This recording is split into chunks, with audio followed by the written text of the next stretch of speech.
Nous nous retrouvons aujourd'hui avec cette cravate pour prêcher la paix.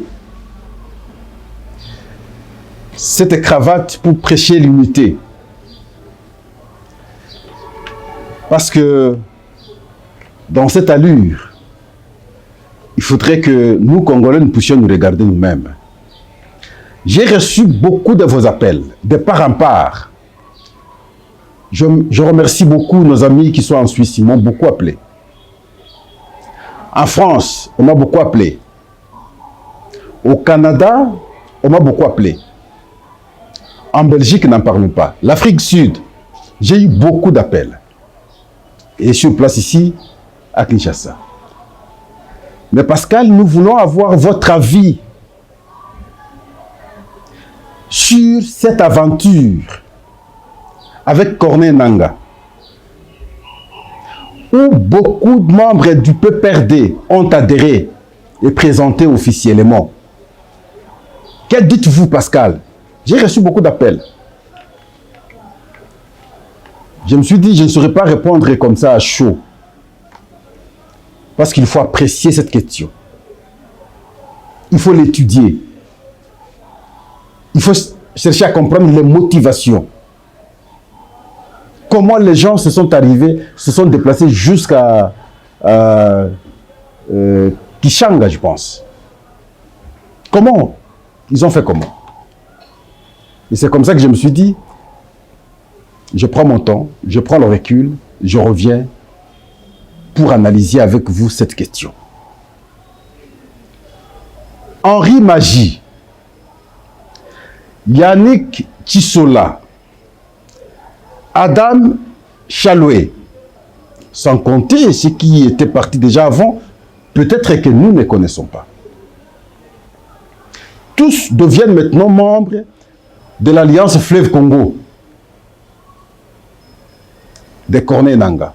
Il faut dire que cette alliance est en synergie, sinon en alliance avec le M23. Le M23 que nous accusons depuis toujours, qu'il s'agit d'une stratégie rwandaise de pouvoir marcher sur nos terres pour exploiter nos minéraux, pour gagner des espaces. L'argument à la face du monde, nous avons fait comprendre effectivement qu'il s'agit des Rwandais. Et c'est comme ça que même le président de la République a refusé d'échanger avec le M23. Lequel M23 avec qui son pays a signé des textes compromettants avec le régime du PPRD. Des textes qui ont mis le pays la corde au cou, que je vous ai toujours rappelé ici. L'intégration politique des cadres du PPRD, enfin de M23, l'intégration militaire des militaires de M23 dans notre armée, le retour des réfugiés congolais qui seraient au Rwanda et la création d'une zone commerciable à l'Est. Ces questions ont fait l'objet de plusieurs textes signés à l'époque par le PPRD. Vous allez vous rendre compte maintenant, je vous prends en témoin, toutes les analyses que je vous ai toujours faites ici, et vous comprenez que les deux tendances étaient en synergie. La preuve est là aujourd'hui. Ça a été un plan conçu pour atteindre un objectif. La preuve est là. Vous allez encore chercher quelle preuve? Ils sont en synergie. Comment vous pouvez vous rallier à ceux qui veulent ou qui tuent vos frères chaque jour? Vous étiez les mêmes. Comment expliquer cela? C'est difficile. Et donc, la considération que nous avons, nous, que le Rwanda nous fait du mal, ceux du PPRD d'ailleurs, pensent que le Rwanda ne nous fait pas du mal. Les morts que nous enregistrons à l'Est, chaque jour, des massacres pratiquement, donc pour d'autres personnes, Cela ne dit rien. Mais Pascal dit que ils sont en intelligence. Cherchons les tireurs de ficelles. Ils sont quelque part. Ça, c'est le mini-frétin qu'on présente. Les mini-frétins sont présentés. Le même jour où on présente, ça c'est Pascal qui parle maintenant, le même jour où on présente ces gens partis de Kinshasa, partis du PPRD pour son mouvement de Corneille Nangaa, c'est le même jour que la fédération du PPRD Kinshasa ici, à travers Dounia, fait sa réforme en termes de la mise en place. Ça ne vous dit rien. C'est le même jour. On fait la mise en place ici à Kinshasa.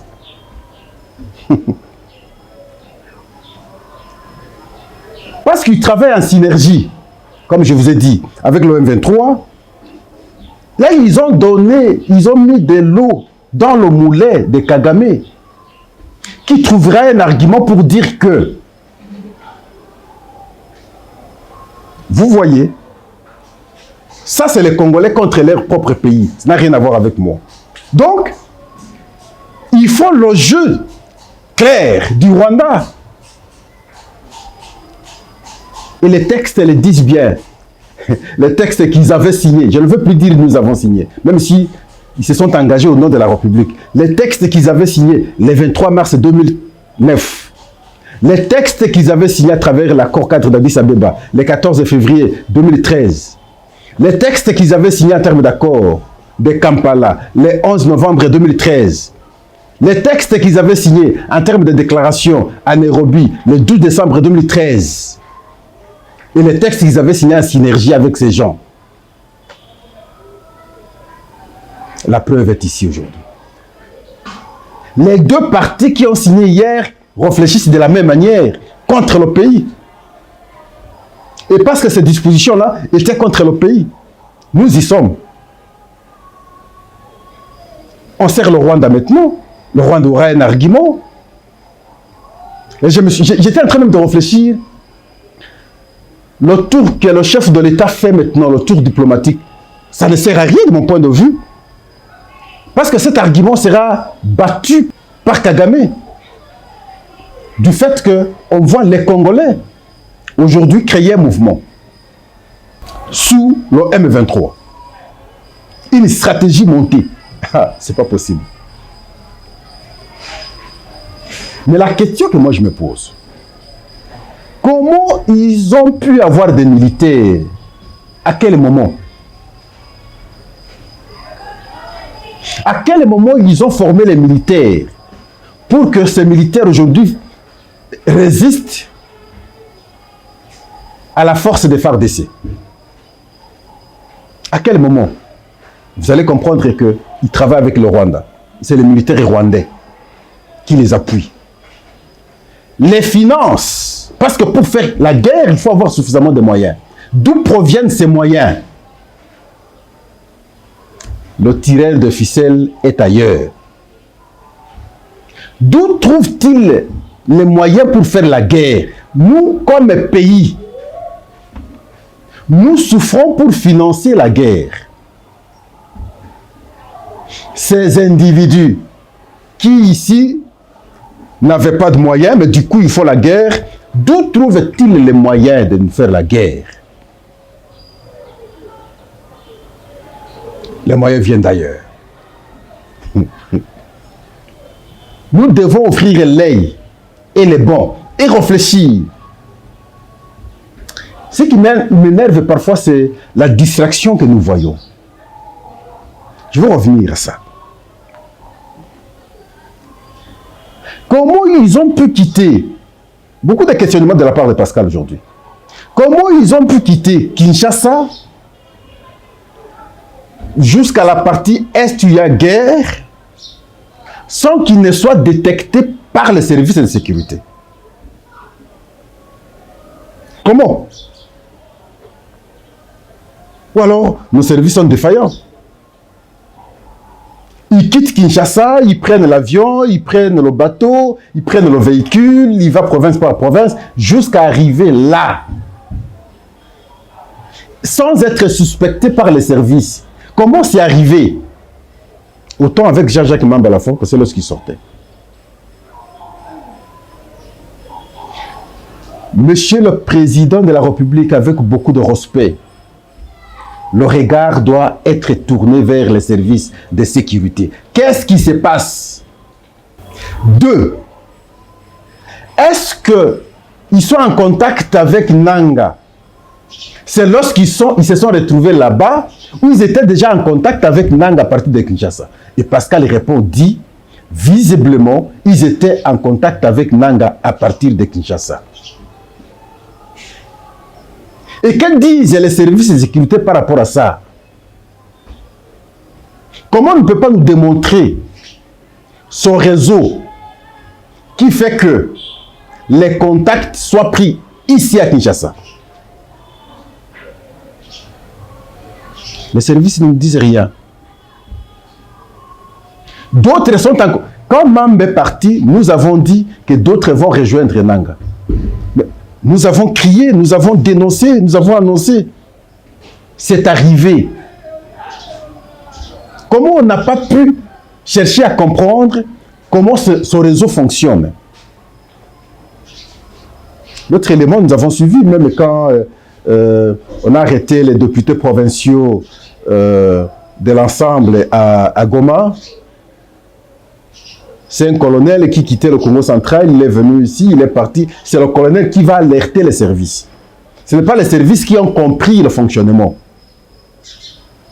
Les services allaient anticiper la compréhension du fonctionnement de ce réseau pour maintenant mettre la main à ces gens. Mais il a fallu que la personne déjà contactée informe les services pour que les services ouvrent l'œil et le bon.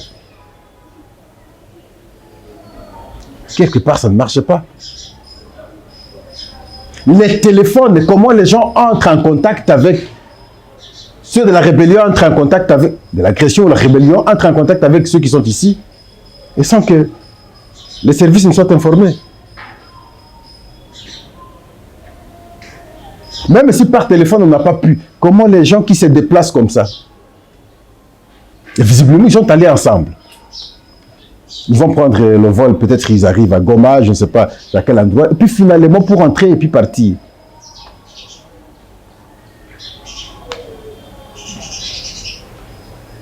Et donc ils étaient en contact avec Nanga à partir de Kinshasa. Mais on a laissé faire. L'ancien président, moi ça ne m'étonne pas, l'ancien président de la République démocratique du Congo, Mouzé Kabila, avait dit: ne trahissez pas le pays, ne jamais trahir le Congo. Mais ils sont en train de trahir le Congo. Ces adeptes, en fait, au moins qu'on nous dise, il y a eu rupture, il y a eu Phyllis. En 2001, lorsqu'il est décédé, celui qui l'a remplacé n'était plus dans sa logique. Et ça peut être aussi justifié. Ça, c'est la trahison contre le pays. Mais ils sont dans la même méthode. Ils pensent qu'ils peuvent encore une fois de plus avoir le pouvoir par la force, par les armes. Parce qu'ils l'ont eu en 1997, ils pensent qu'ils peuvent l'avoir encore une fois de plus. Et toujours avec les mêmes alliés. Le Rwanda. En 1997, plutôt, ils sont entrés avec le Rwanda, ici. Aujourd'hui, ils pensent qu'ils peuvent encore avoir le pouvoir par les mêmes voies. Ils repartent maintenant auprès de leurs partenaires, de leurs parrains, en fait, le Rwanda. Et ils vous disent, notre domaine, nous allons arriver à Kinshasa. Vous allez arriver à Kinshasa? Moi, je ne néglige pas. Et c'est là que je fais appel à tous les responsables, à tous les niveaux, au chef de l'État, avec beaucoup de respect, Monsieur le Président, prendre toutes ces déclarations au sérieux, quelles que soient les conditions. Mais qu'est-ce qu'on constate aussi ici? La plénitude, la suffisance, les propos d'orgueil, des gens distraits pratiquement. Les gens sont distraits ici. Du moins ceux qui sont aux côtés du chef. Du moins ceux qui ont des responsabilités d'État. Ils sont distraits. Les gens sont distraits. Des gens qui, peut-être hier, n'ont jamais pensé occuper des hautes fonctions au pays. Aujourd'hui, ils occupent des hautes fonctions. Pour eux, c'est bénéficier ce qu'ils pouvaient bénéficier. Le reste, ce n'est pas leur affaire. Ils ne comprennent rien. Ils sont dans la distraction. Une question comme celle-là, au lieu de réunir les énergies pour réfléchir et comment atteindre l'objectif et contourner cette question, mais non, les gens sont dans la distraction visiblement. Quelle est l'initiative prise ici, à l'interne, pour contrer tout ce qui s'est fait à l'Est aujourd'hui? Un colloque, une table ronde, un dialogue, une concertation, rien du tout.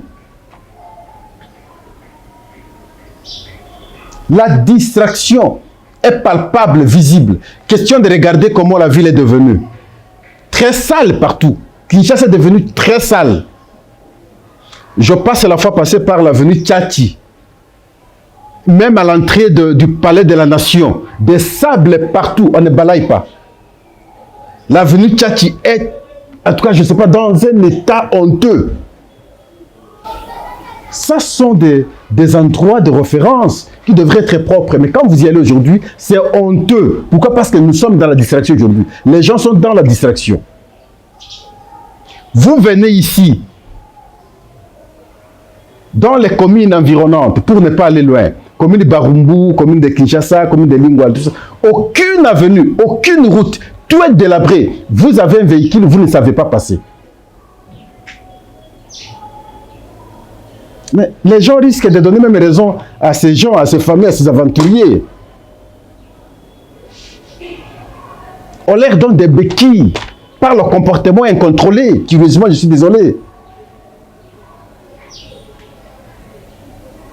Et vous allez voir bientôt, là, c'est les responsabilités, c'est les gouvernements, c'est les entreprises. On va encore mettre n'importe qui entoure le président de la République aujourd'hui. C'est les mêmes d'hier, c'est du PPRD, ceux qui travaillent avec Kabila hier, qui sont aux côtés du chef de l'État. Vous allez me dire qu'ils ne sont pas en intelligence avec ces gens? Non, ils sont en intelligence. Est-ce que c'est les compétences qui manquent pour que les mêmes là agglutinent aujourd'hui le chef de l'État?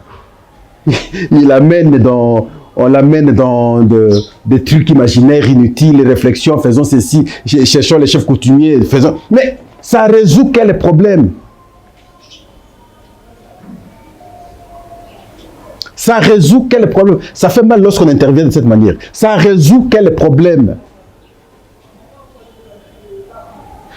Pourquoi vous ne pouvez pas, monsieur le président de la République, faire le recul? Les anciens membres de l'opposition, qui sont... Le camp Martin n'est pas votre adversaire, je suis désolé. Martin Fayoulou que je vais dire ici. Ce camp-là n'est pas votre adversaire. Seul un bon diagnostic sur cette question pourra nous amener à trouver une solution.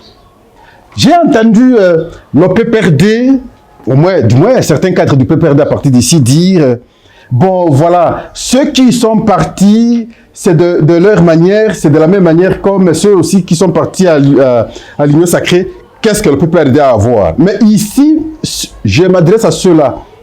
Le cas ici, c'est le cas de la trahison contre la nation. Quelqu'un qui va plutôt à l'Union Sacrée, mais c'est quoi encore comme problème? Il peut aller, il peut rentrer, il peut aller, il peut rentrer. Mais ici, c'est la rébellion. Ceux qui partent là, ils commencent par ici, entrer en contact avec. Et aucune déclaration officielle du parti, je ne sais pas, je n'ai pas encore entendu ça, au moins qu'on le fasse ailleurs. On m'a parlé de Ferdinand Kambere qui aurait dit quelque chose comme ça. Mais est-ce que c'est à cœur ouvert, avec toute sincérité? Lorsqu'il faut faire le recul, Henri Magie, là, Il a fait la prison pourquoi? Son plan avait commencé et il était appuyé par les mêmes lorsqu'il a fait la prison. C'était lorsqu'il défiait le chef de l'État. Les Douni, ici au début, lorsque Tshisekedi prenait le pouvoir, il le défiait. Pour eux, le président était, le détenteur du pouvoir était Joseph Kabila. C'est comme ça qu'il disait au début. Mais maintenant, ils ne sont qu'en train de matérialiser ce que tout le monde disait à son temps au sein du PPRD. Il n'y a pas autre chose. Mais parlons-en. Définissons le concept de frustration. C'est quoi la frustration? Tout le monde dit un argument impertinent. Non, mais parce que les gens sont frustrés. C'est quoi la frustration? La frustration, c'est parce que vous ne bénéficiez plus ce que vous bénéficiez indûment hier. Et ceux qui n'ont jamais bénéficié, ils ne sont jamais frustrés. Quand vous étiez au pouvoir, vous saviez combien étaient aussi frustrés. Est-ce qu'ils ont pris les armes? Je ne pense pas que ce régime a frustré des gens plus que ce que vous avez fait contre le pays pendant 18 ans, où il y a eu beaucoup de frustrés. Qui a pris les armes? Comment on peut justifier cela? Certains me voient que l'article 64 de la Constitution. L'article 64 de la Constitution. Tout Congolais a le devoir de faire échec à tout individu ou groupe d'individus qui prend le pouvoir par la force et qui l'exerce en violation des dispositions de la présente Constitution. Nulle part on fait allusion aux armes. Et là, on vous prêche, au regard des dispositions de la Constitution, on voudrait dire simplement, vous devez en tout cas exercer votre pression conformément aux dispositions de la Constitution. Conformément aux lois du pays. Toute tentative de renversement du régime constitutionnel constitue une infraction imprescriptible contre la nation et l'État. Elle est punie conformément à la loi. C'est l'article 64 de la Constitution. Mais alors, le comportement qu'affichent les autres tire son origine d'où? Nous avons accepté la démocratie. Vous allez aux élections, il y aura un gagnant, il y aura un perdant. Lorsque vous perdez, vous faites l'opposition. Celui qui gagne dirige la minorité. Et cela pendant 5 ans. Et vous n'allez pas, parce que celui qui a gagné la majorité dirige la minorité, vous êtes minorité, vous dites « je ne me retrouve pas ». Mais parce que c'est ça le jeu démocratique. Je suis en train de suivre ce qui se passe au Sénégal. Macky Sall a tout fait pour que Sonko ne soit pas candidat. Et même le camp de Sonko ne gagne pas les élections. Il va prendre Sonko en prison. Quel a été le comportement de frustré du camp Sonko? Déterminé pour aller aux élections. Ils n'ont pas pris les armes. Ils sont allés aux élections, ils ont gagné. Mais Macky Sall comprend que, en tout cas, c'est que moi j'ai mal fait, je ne serai pas à l'aise. Il choisit d'aller vivre ailleurs, en dehors du Sénégal, son pays. C'est lui qui fait le choix au regard de ce qu'il a déjà mal fait contre ses propres frères et sœurs. Il pense mieux d'aller vivre ailleurs. Non. Le tireur de ficelle en RDC, dans ce qui se passe, est quelque part. Que les services de sécurité nous aident. Monsieur le Président, vous êtes trop pasteur, vous êtes trop prêtre. Vous êtes trop occidental dans votre manière de faire la démocratie. Je ne peux pas vous inviter à la dictature. Je vous invite à comprendre l'Afrique. Pascal vous invite à comprendre l'Afrique. Pascal, ici je vais citer Fumutoto aussi, les deux ont toujours pensé, dans le cadre qui nous concerne, adapter notre démocratie à nos cultures et valeurs. Le libertinage que vous imprimez à travers votre démocratie occidentale congolaise, c'est inadéquate. Ou sinon, c'est inadéquat. Elle est inadéquate. Je ne veux pas dire retour à l'authenticité. Mais moi, je parle des recours à l'authenticité. Que nos valeurs-là nous aident à pratiquer notre démocratie normalement pour que les choses se redressent. De deux, Monsieur le Président, votre entourage est dans la distraction. Cette question n'est pas à négliger. Cette distraction est constatée à travers le pays. Tout citoyen aujourd'hui comprend. Les choses ne marchent plus. Tout est bloqué au pays. Rien ne marche. Et ça donne raison à ces gens. Bêtement. Parce que simplement l'entourage pose problème. Et dans la sélection prochaine, pour les institutions à venir, Monsieur le Président, pensez à des gens qui peuvent vous appuyer dans votre logique de vouloir redresser le pays pour que les choses marchent normalement. Et en fin de compte, ceux qui ont été avec Kabila hier, qui vous agglutinent aujourd'hui là, ne sont pas sincères, Monsieur le Président. Que ce soit dans l'armée, que ce soit dans les services de sécurité, que ce soit en politique à côté de vous, ils ne sont pas sincères. Sinon, tous les actes que les gens posent, surtout en termes de déplacement pour rejoindre ces aventuriers, seraient facilement connus. Mais hélas, et c'est là ma crainte de la surprise.